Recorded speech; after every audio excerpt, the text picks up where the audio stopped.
সেই পুরনো জাহাজ। চাঁদহীন এক অন্ধকার রাত। গভীর বঙ্গোপসাগরে একটি পুরনো মালবাহী জাহাজ এম.ভি. রুস্তম ধীরে ধীরে চলছিল। জাহাজের রং ছিল ধূসর আর রংচটা, যেন বহু বছর ধরে সূর্য আর নোনা জলের অত্যাচারে ক্লান্ত। এর কাপ্তান ছিলেন একজন অভিজ্ঞ কিন্তু কিছুটা চুপচাপ লোক, ক্যাপ্টেন আজিজ। তার চোখে সবসময় একটা অদ্ভুত আতঙ্ক লুকিয়ে থাকত। সেই রাতে জাহাজের নাবিক রাকিব হঠাৎ রেডিও রুমে সিগন্যাল পেয়েছিল, একটি অদ্ভুত এস বার্তা, দয়া করে সাহায্য করুন, আমরা হারিয়ে গেছি। জাহাজ এম.ভি. শায়না, অবস্থান অজানা। কিন্তু আশ্চর্যের বিষয় ছিল, এম.ভি. শায়না নামে কোনো জাহাজ নথিভুক্তই ছিল না। আরও অদ্ভুত ব্যাপার, বার্তাটি যেন 1977 সালের পুরনো ফ্রিকোয়েন্সিতে আসছিল। ক্যাপ্টেন আজিজ কিছুক্ষণ চুপ থেকে বলেন, এই বার্তাটার পেছনে যেও না। কিছু জাহাজের আত্মা কখনো ডুবে যায় না, শুধু ভেসে বেড়ায়। পরদিন ভোরে সমুদ্র একেবারে শান্ত, কিন্তু সেই নীরবতা ছিল অস্বাভাবিক। রাকিব আর ইঞ্জিনিয়ার সাহেব আলী হঠাৎ দেখতে পেলেন, দূরে কুয়াশার ভিতর একটা সাদা জাহাজ। কোনো পতাকা নেই, নড়ছে না, বাতিও জ্বলছে না। এটা কি শায়না? রাকিব ফিসফিস করে বলে। তারা ক্যাপ্টেনকে ডেকে আনে। আজিজ চিৎকার করে ওঠেন, ওটা কোনো জাহাজ নয়, ওটা মৃত্যু। কিন্তু কৌতূহলের বশে চারজন নাবিক একটা ছোট বোটে করে সেই ভাসমান জাহাজে পাড়ি জমায়। রাকিব, সাহেব আলী, নবীন নাবিক জনি, আর একজন দারুণ সাহসী মহিলা চিকিৎসক ডাহ তাহমিনা। জাহাজে ওঠার পরেই তারা দেখে সবকিছু একেবারে জমে আছে। রান্নাঘরে পচা খাবার, কেবিনে ময়লা বিছানা, রক্তমাখা দেয়াল, আর পাথরের মতো কঠিন হয়ে যাওয়া মৃতদেহ, যেন হিমায়িত লাশ। কিন্তু আশ্চর্যজনকভাবে তাদের দেহে কোনো পচন নেই, যেন তারা মাত্র 1 ঘন্টা আগেই মারা গেছে। ডাহ তাহমিনা বলে ওঠেন, এই জাহাজে সময় থেমে গেছে। তারা জাহাজের লগবুক খুঁজে পায়, তাতে লেখা 28 জুলাই 1977। আমরা রহস্যময় কুয়াশার মধ্যে প্রবেশ করেছি।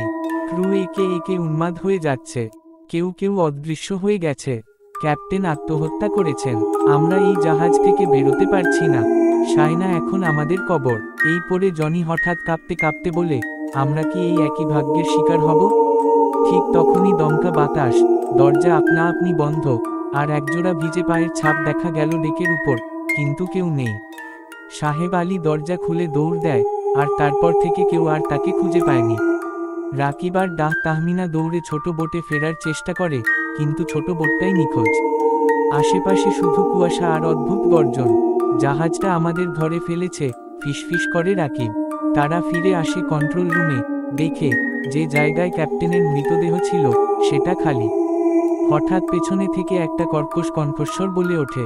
রাকিব ঘুরে দেখে একজন আধপোড়া, জলে ভেজা মৃতদেহ, চোখ দুটো কালো, আর মুখে এক বিদ্বেষভরা হাসি। তোমরা কেউ ফিরে যেতে পারবে না, একবার শায়না এলে চিরকাল শায়নাতেই থাকতে হয়। হঠাৎ করেই সবকিছু অন্ধকার হয়ে যায়। রাকিব আর তাহমিনা নিজেদের খুঁজে পায় 2 আলাদা কেবিনে। সময় যেন কেটে যাচ্ছে, আবার থেমে আছে। দিন নেই, রাত নেই, শুধু কুয়াশা, ঠান্ডা, আর মৃতদের গলার আওয়াজ। রাতের বেলা রাকিব একবার ডেকে উঠে দেখে দূরে তার নিজের জাহাজ এম.ভি. রুস্তম কুয়াশার মাঝে অল্প দেখা যাচ্ছে। সে চিৎকার করে, হাত নাড়ে, কিন্তু তার গলা যেন স্তব্ধ হয়ে গেছে। হঠাৎ পেছনে থেকে সাহেব আলীর মুখ, কিন্তু অর্ধেক বলে গেছে, আর সে বলে, আমাদের কেউ আর খুঁজবে না, আমরাই এখন এই জাহাজের প্রেত। তাহমিনা একদিন রাকিবকে বলল, এই অভিশপ্ত জাহাজের কোনো এক আত্মা হয়তো বাঁচতে চাইতো, তাই আমাদের এখানে এনেছে। আমরা যদি লগবুক আর রেডিওর সাহায্যে বাইরে একটা শেষ বার্তা পাঠাতে পারি, তাহলে কেউ না কেউ খুঁজে পাবে। তারা কন্ট্রোল রুমে গিয়ে রেডিও চালু করলো, কিন্তু রেডিওতে ভেসে এল শুধু একটা কণ্ঠস্বর। তারপর চারদিক ঝাঁকুনি, বিদ্যুৎ চমক, আর একজোড়া রক্তাক্ত হাত রেডিওর তার ছিঁড়ে ফেলল। শেষ রাতে রাকিব কেবিনে শুয়ে থাকতে হঠাৎ দেখল একটি ছোট মেয়ে, ভিজে কাপড়ে, চোখে বিষণ্ণতা। সে বলল, আমার নাম রাইনা, আমি এই জাহাজে অনেক বছর ধরে বন্দী। আমি পালাতে পারিনি, কিন্তু তুমি পারো। সে একটি দরজা দেখায়, যা আগে কেউ দেখেনি। এই দরজা দিয়ে গেলে হয়তো তুমি ফিরে যেতে পারবে, কিন্তু অন্য কেউ যাবে, তার মৃত্যু নিশ্চিত। রাকিব দ্বিধায় পড়ে যায়। তাহমিনার কথা মনে পড়ে। শেষে সে বলে, তুমি দেখাও, আমি তাহমিনাকে নিয়ে যাব। তারা সেই গোপন দরজা দিয়ে যাওয়ার সময় পিছনে হঠাৎ শোনা যায় জাহাজের সমস্ত আত্মারা একযোগে চিৎকার করছে, যেন এই বিদায় তাদের সহ্য হচ্ছে না।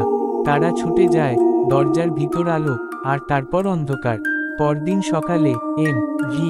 রুস্তমের একদল ক্রু দেখে 2 জন লোক অজ্ঞান অবস্থায় জলের উপর একটি কাঠের টুকরোয় ভেসে আসছে। তারা রাকিব আর তাহমিনা।